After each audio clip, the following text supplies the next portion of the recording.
반갑습니다. 오늘은 사도행전 19장의 말씀을 통해서 멈출 수 없는 복음이라는 제목으로 주의 말씀을 함께 나누도록 하겠습니다.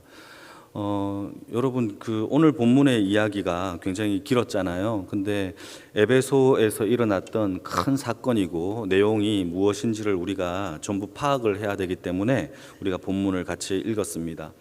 여러분, 사도 바울은 처음부터 예수를 잘 믿었던 사람입니까? 아닙니까? 아니에요. 처음에는 그가 예수를 핍박했고 예수를 반대하는 그런 청년이었어요. 그는 유대인의 정통을 중요하게 여겼던 사람이고 베냐민 지파였고 또 가말리엘이라는 스승 밑에서 율법과 하나님의 말씀을 제대로 배운 엘리트였어요.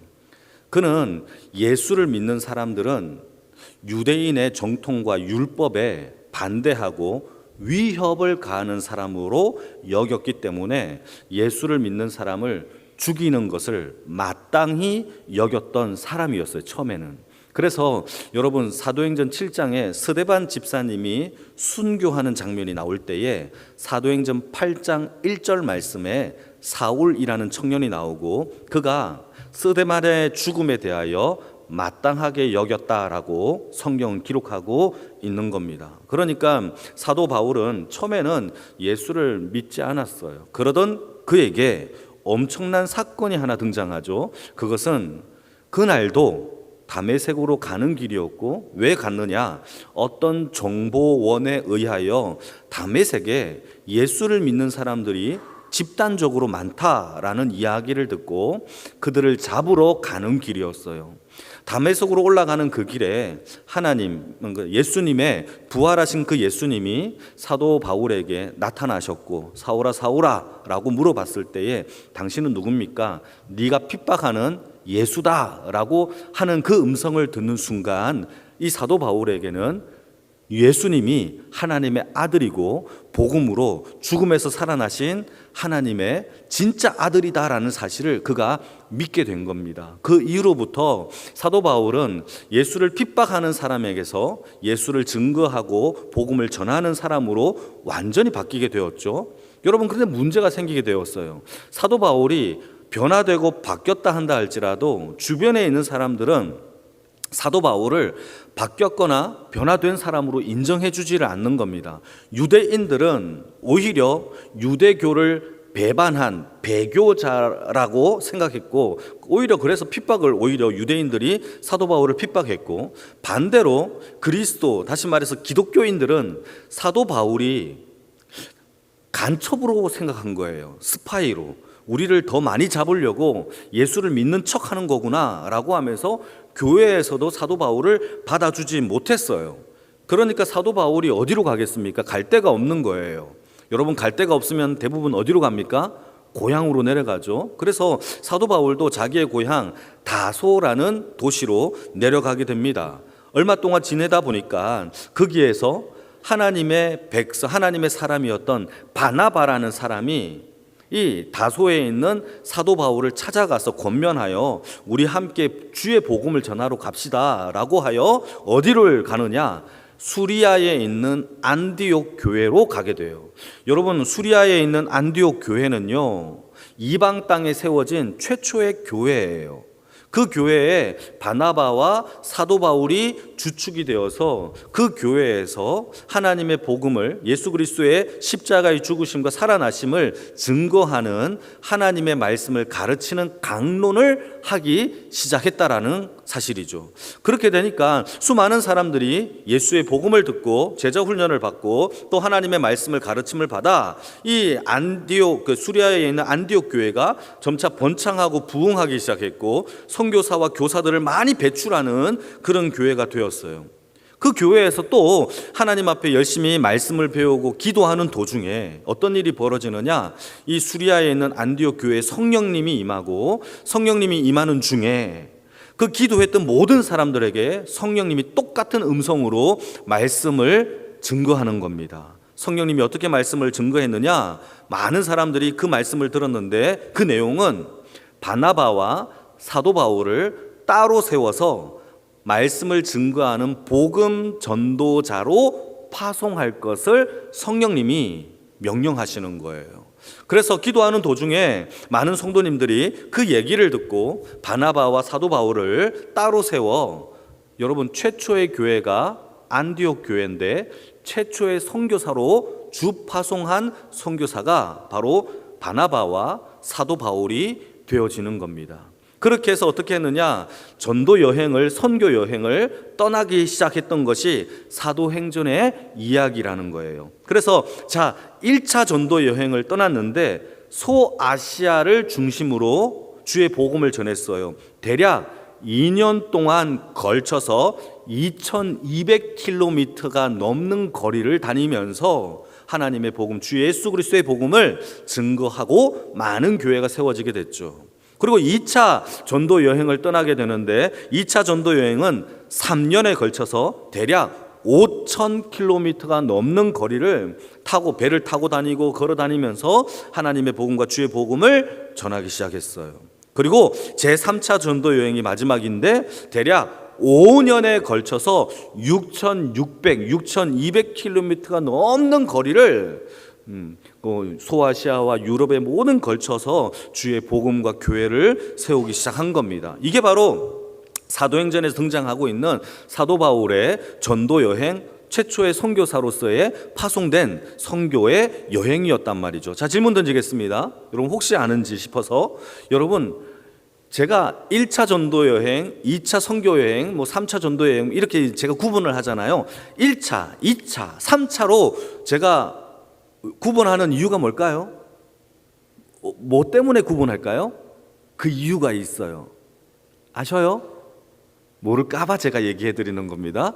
그 이유가 있는데, 여러분 파송한 교회가 어디입니까? 수리아에 있는 안디옥 교회예요. 그러면 파송된 교회가 파송했죠. 그러면 선교 여행을 했다가 그러면은 다시 수리아에 있는 안디옥 교회에 와서 선교 보고를 하겠죠.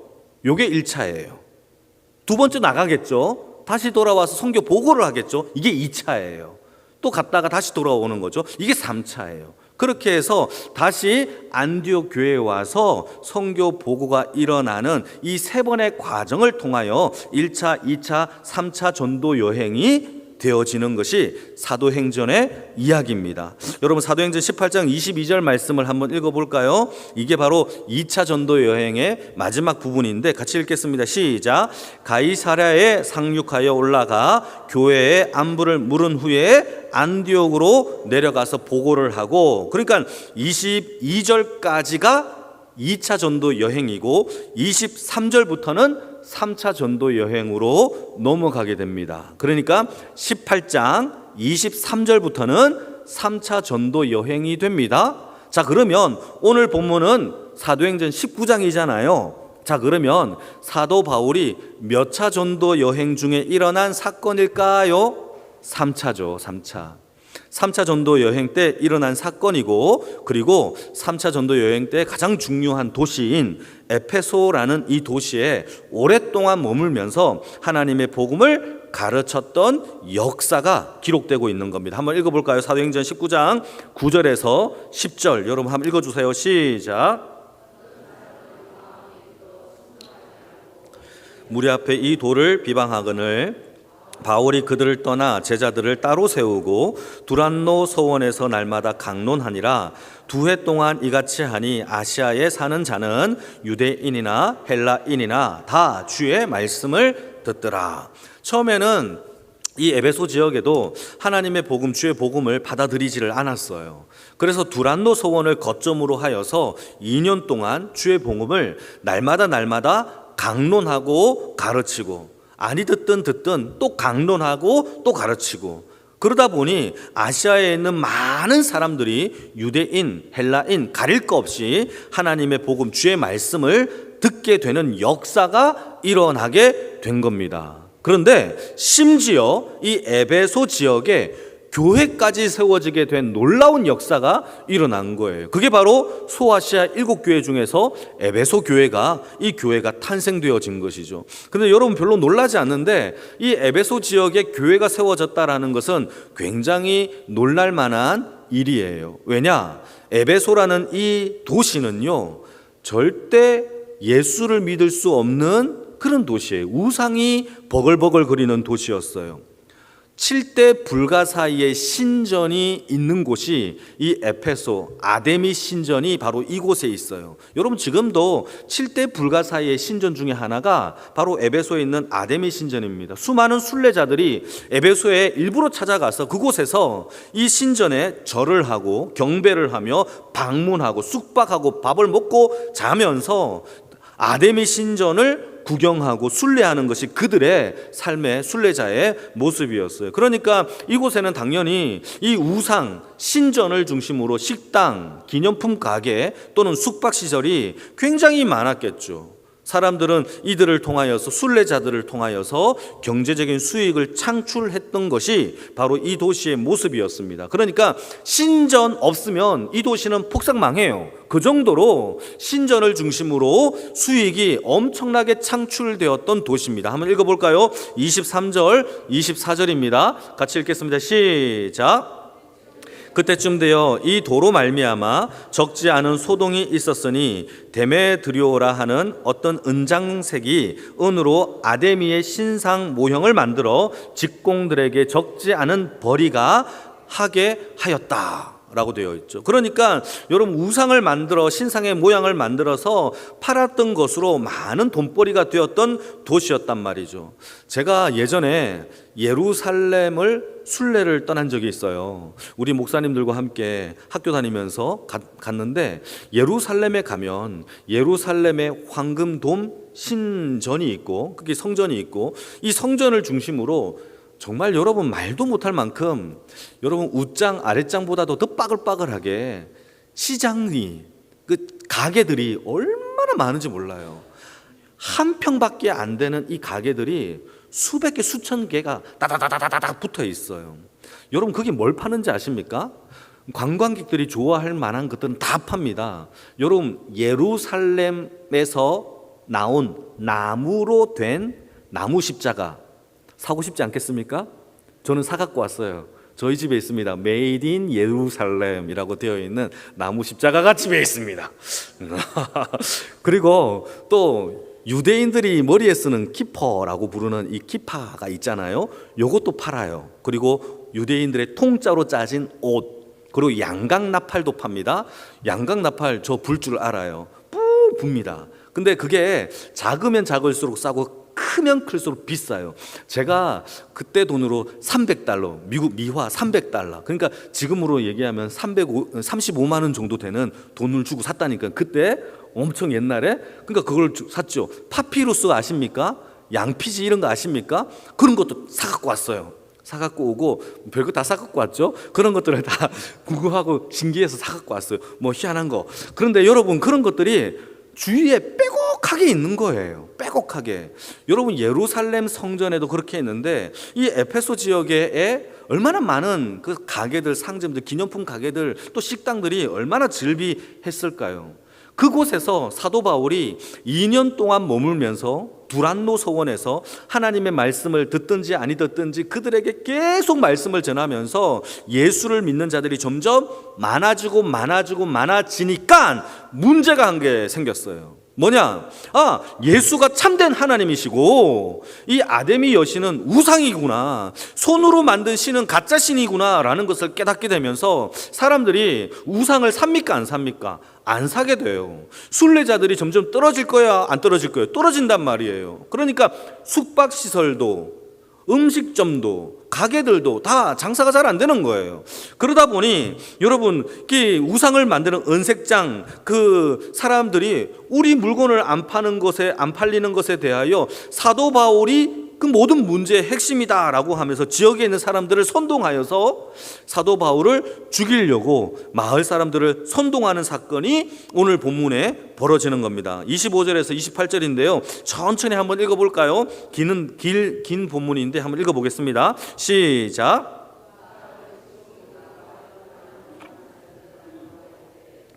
여러분도 알거니와 우리의 풍족한 생활이 이 생업에 있는데, 이 바울이 에베소뿐 아니라 거의 전 아시아를 통하여 수많은 사람을 권유하여 말하되 사람의 손으로 만든 것은 신이 아니라 하니 이는 그대들도 보고 들은 것이라. 우리의 이 영업이 천하여 질 위험이 있을 뿐 아니라 큰 여신 아데미의 신전도 무시당하게 되고 온 아시아가 천하가 위하는 그의 위엄도 떨어질까 하노라 하더라. 그들이 이 말을 듣고 분노가 가득하여 외쳐 이르되 크다 에베소 사람의 아데미여 하니. 그러니까 사람들이 지금 선동하여서 이 사람들이 우리의 믿는 신과 이 지역과 이 도시와 우리가 섬기고 있는 모든 것들을 다 하찮게 여기고 천하게 여기고 정말 이걸 정말 말도 안 된다, 위험도 다 떨어지게 됐다라고 선동을 하니까 사람들이 분노가 가득 차여서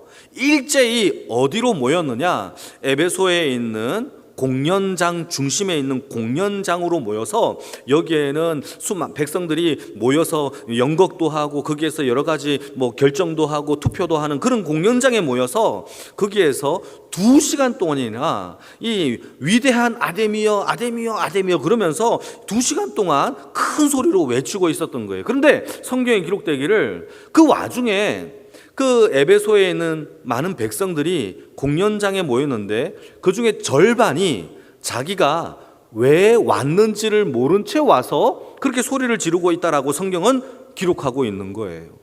그런데 대담한 사도 바울은 그 공연장에 들어가서 거기에서 복음을 전하려고 들어가려고 하는 겁니다. 근데 사람들이 옆에 있는 사람들이 친구들이 들어가지 말 것을 권유하고 막았다라고 오늘 본문에서 기록하고 있죠. 여러분 이게 오늘 본문의 내용이에요. 그래서 오늘은 이 본문의 내용을 통하여 우리가 2가지의 묵상을 하면서 함께 기도하기를 원하는데 첫 번째는 복음은 어떤 그 누구도 막을 수가 없는 하나님의 절대 능력임을 믿으시기를 축복합니다. 복음은 마치 살아있어요.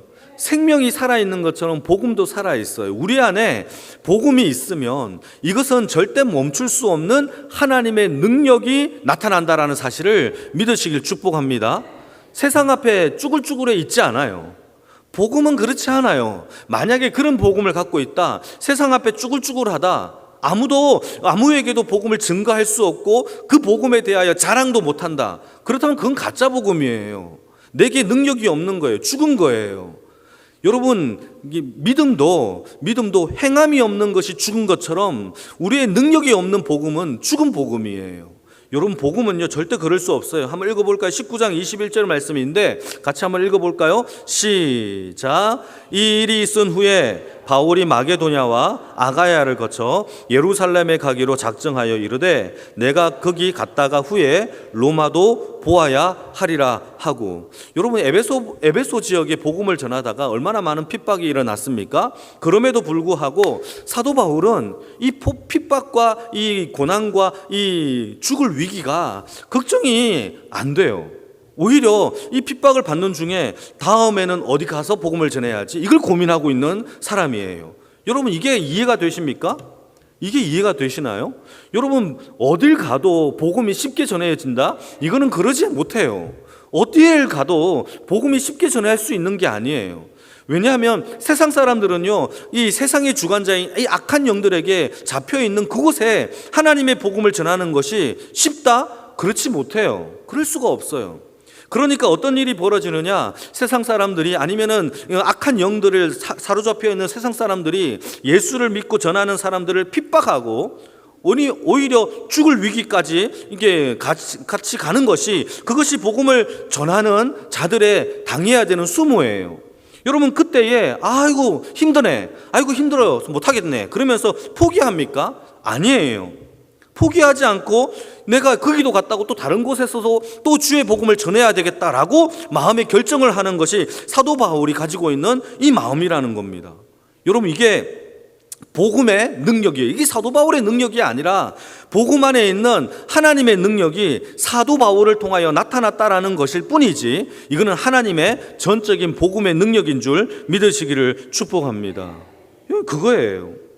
여러분 우리도 마찬가지예요. 우리도 우리의 능력으로 우리의 실력으로 주의 복음을 전할 수 있다? 그거 아니에요. 하나님의 복음을 전할 때에 주의 능력이 아니면 우리는 어떤 그 무엇도 여러분 세상 앞에 복음을 선포할 수가 없다라는 거죠. 그래서 사도 바울이 뭐라고 얘기를 하느냐? 내가 복음을 부끄러워하지 아니하노니 이 복음은 모든 믿는 자들에게 구원을 주시는 누구의 능력? 하나님의 능력이 됨이니라. 누구의 능력입니까? 내 능력입니까? 아니에요. 하나님의 능력으로 멈출 수 없는 복음의 사역이 펼쳐진다라고 성경은 얘기하고 있어요. 그래서 사도행전 20장 1절 말씀을 한번 볼까요? 20장 1절입니다. 같이 읽겠습니다. 시작. 소요가 그침에 바울은 제자들을 불러 권한 후에 작별하고 떠나 마게도냐로 갔대요. 그러니까 여러분, 사도 바울은 이 에베소 지역에서 죽음의 위기 가운데서도 포기하고 멈춘 게 아니라 그 다음 지역인 마게도냐로 또 가고 또 가는 이 복음의 능력을 계속 펼치고 있는 것을 볼 수 있게 되는 것입니다. 만약에 사람의 힘과 능력으로 했다면 우리는 전하다가 힘들면 아이고 아닌가 보다 포기하자.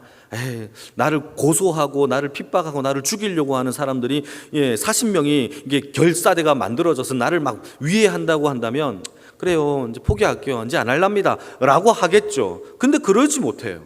그러지 않는 거예요. 여러분, 이게 어떻게 사람의 능력입니까? 여러분, 복음은요 오직 하나님의 능력이고 하나님의 마음인 줄 믿으시기를 축복합니다. 에베소를 향한 복음을 전하는 마음은 사도 바울이 개인적인 감정으로 에베소를 너무너무 사랑해서 내 마음으로 그들을 전해야 되겠다, 복음을 전해야 되겠다, 이게 아니에요. 여러분, 에베소를 향한 이 사도 바울의 마음은 하나님이 그에게 주신 하나님의 마음인 줄 믿습니다. 우리 한 영혼을 여러분 품을 때에도 하나님의 마음으로 품지 않으면 그 사람 품지 못해요. 그 사람을 위해 기도도 안 돼요. 그 사람을 향하여 따뜻한 말 한마디도 못해요. 그런데 여러분, 내 옆에 있는 내 성도, 내 이웃들에게도 복음을 전하고 따뜻한 말로, 따뜻한 마음으로 대하지를 못하는데 어떻게 세상을 향하여 주의 복음을 전하겠어요? 말도 안 되는 일이 벌어지는 거죠. 여러분, 우리의 마음이 하나님의 능력, 멈출 수 없는 하나님의 복음의 능력을 달라라고 기도하는 이 밤이 되어지기를 주님의 이름으로 축복합니다. 진짜 하나님의 능력은 있고 주의 능력으로 이 땅의 교회가 에베소 지역에 말도 안 되게 그렇게 수많은 백성들이 공연장에서 위대한 아데미여라고 외쳤던 그 현장 중앙에 하나님께서 에베소 교회를 세우셔서 그곳이 첫사랑이 가득한 하나님의 교회로 하나님이 세우셨다라는 것은 놀라운 기적이 아니고서야 말할 수 없는 사건이에요. 여러분, 우리도 마찬가지예요.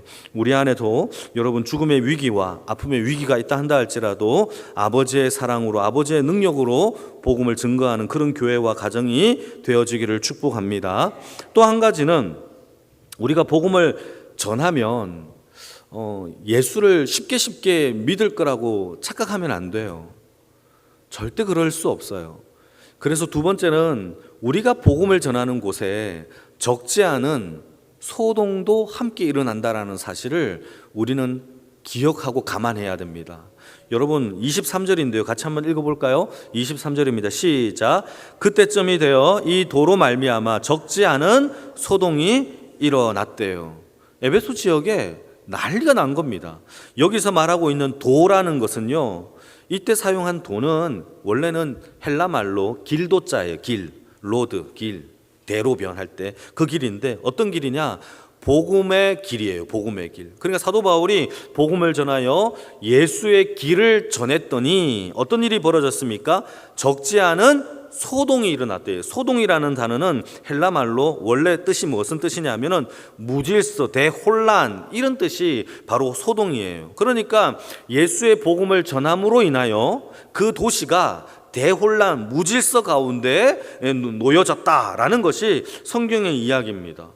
이게 복음을 전하는 곳에 일어나는 당연한 결과물이에요.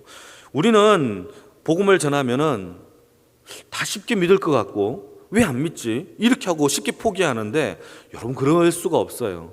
여러분, 악한 영에게 붙잡혀 있는 쇠사슬로, 죄의 쇠사슬로 묶여 있는 그 영혼이 하나님의 말씀을 통하여 그들의 쇠사슬을 결박을 풀어내고 끌어당기는데 악한 마귀가 방해하지 않고 그래 데려가라 라고 하는 그런 게 어디에 있겠습니까?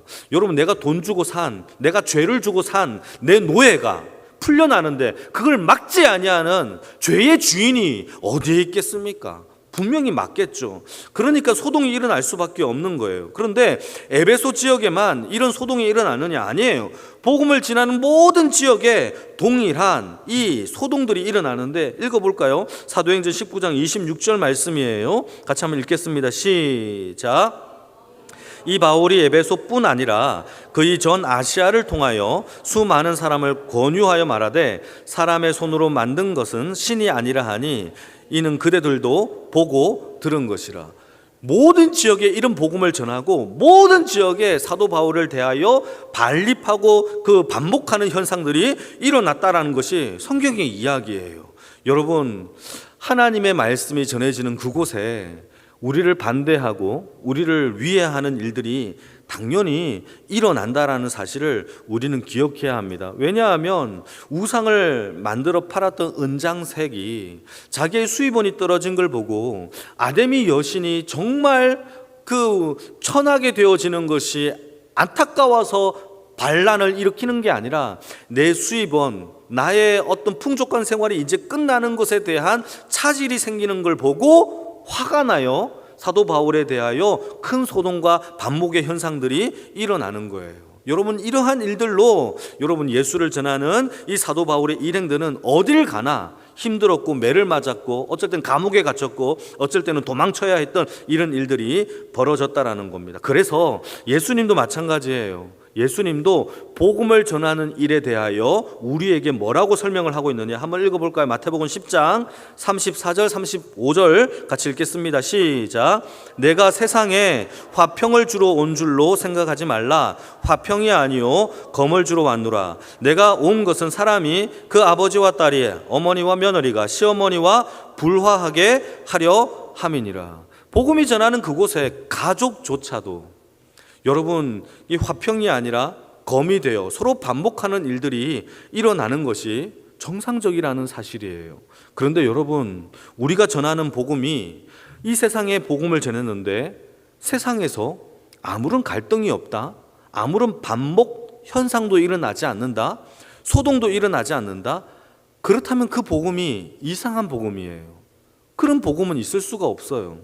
오히려 그 복음을 믿는 자들에게는 화평과 생명과 평안이 임하지만 믿지 아니하는 세상들은요, 반드시 원수와 반목과 갈등과 마찰이 일어날 수밖에 없다라는 것이 성경이 얘기하고 있는 요지입니다. 그래서 구약 성경에도 구약 선지자들이 하나님의 선지자와 거짓 선지자들을 구별하는 방법이 있는데, 거짓 선지자들은요 세상의 비위를 잘 맞춰요. 그러나 하나님의 말씀은 전하지 않아요. 왜냐하면 하나님의 말씀을 전하면 세상이 반목하고 갈등하고 또 싫어하고 갈등을 일으키니까 그런 말을 전하지 않는 거예요. 대표적으로 여러분 왕상 22장에 보게 되면은 거짓 선지자들이 400명이 등장하는데 전부 다 이들이 뭐라고 얘기를 하느냐? 하나님의 말씀은 그 전쟁에서 실패하니까 전쟁하지 말아라 라고 얘기하는데, 왕이 전쟁하여서 땅을 넓히기를 원하니까 왕의 비위를 맞춰서 이렇게 얘기합니다. 왕이시여, 이번 전쟁에서 승리하실 겁니다. 승리하실 겁니다. 평안하실 겁니다. 라고 이런 얘기들만 전하는 거예요.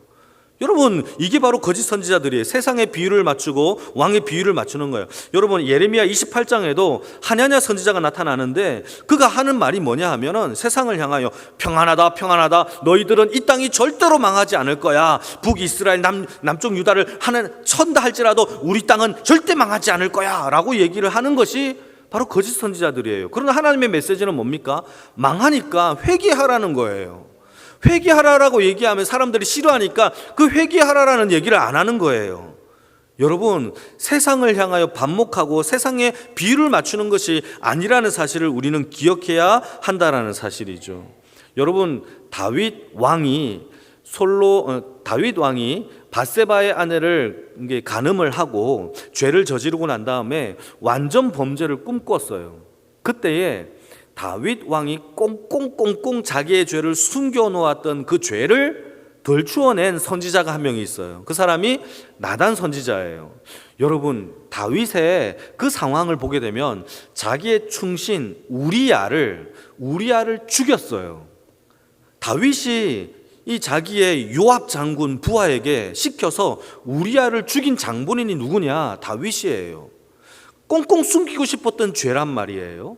그런데 나단 선지자가 다윗에게 가서 당신이 그런 죄를 저지르지 않았느냐? 그 죄를 덜 추워내면 다윗이 분노가 일어나서 이 나단 선지자를 죽일 수 있을까요? 없을까요? 있단 말이에요. 그럼에도 불구하고 왕의 비위를 맞출 것인가? 아니면 하나님께서 말씀하신 그 죄를 덜 추워 들통나게 할 것인가? 잘못하면 내가 죽을 수도 있는데 그 절체절명의 위기 속에서 어떤 선지자가 무엇을 택해야 되는지, 여기에 기로점에서 하나님의 사람이냐 아니면 거짓 선지자냐를 구분할 수 있다라는 거예요. 여러분, 우리는 어떻습니까? 우리가 전하는 이 복음이 세상은 싫어해요. 하나님의 복음을 전하는 자들을 세상은 반기지 않아요. 그래서 세상을 향하여 비유를 맞추는 거예요. 평안하다, 당신은 사랑받기 위해 태어났습니다. 이거밖에 모르는 거예요. 여러분, 하나님이 저와 여러분들을 사랑하는 줄 믿으십니까? 아멘이죠. 그거 믿는다고 구원받는 게 아니에요. 그것이 우리를 구원하는 게 아니에요. 우리가 하나님 앞에 철저히 죄인 되었고 회개함으로 인하여 우리가 거듭나지 않으면 우리가 구원받을 수 없다라는 그 이야기를 듣기 싫으니까 안 한단 말이죠. 여러분, 그렇지 않습니다. 복음은요, 여러분, 세상과 비록 대립한다 할지라도, 우리를 반복한다 할지라도 우리가 전하는 복음이 하나님의 마음에 합한 주의 복음이 되어지기를 주님의 이름으로 축복합니다. 그러면 하나님이 하세요. 여러분, 에베소 지역에 어떻게 교회가 세워지겠습니까? 그런데 하나님이 교회를 세우셨어요. 그리고 첫사랑이 가득한 그 교회가 되었고, 첫사랑이 있는 그 교회로 소아시아 7교회 중에 하나의 교회가 되었고, 또 칭찬받는 교회가 되었단 말이죠. 여러분, 우리는 이것을 기억할 때에 우리가 전한 복음이 반드시 대립의 마음에서 연합하는 마음으로 철저하게 에베소 지역의 교회가 세워질 수 없는 척박한 땅에 하나님께서 교회를 세우신 것처럼 우리의 전한 이 복음도 사용하셔서 하나님께서 우리의 이웃과 우리의 가정과 우리의 친척들과 우리의 친구들에게 하나님의 복음의 능력이 나타나 하나님의 역사가 세워질 줄로 믿고, 여러분, 복음을 증거하는 주의 백성들이 다 되어지기를 주님의 이름으로 축복합니다. 같이 한번 기도하시죠.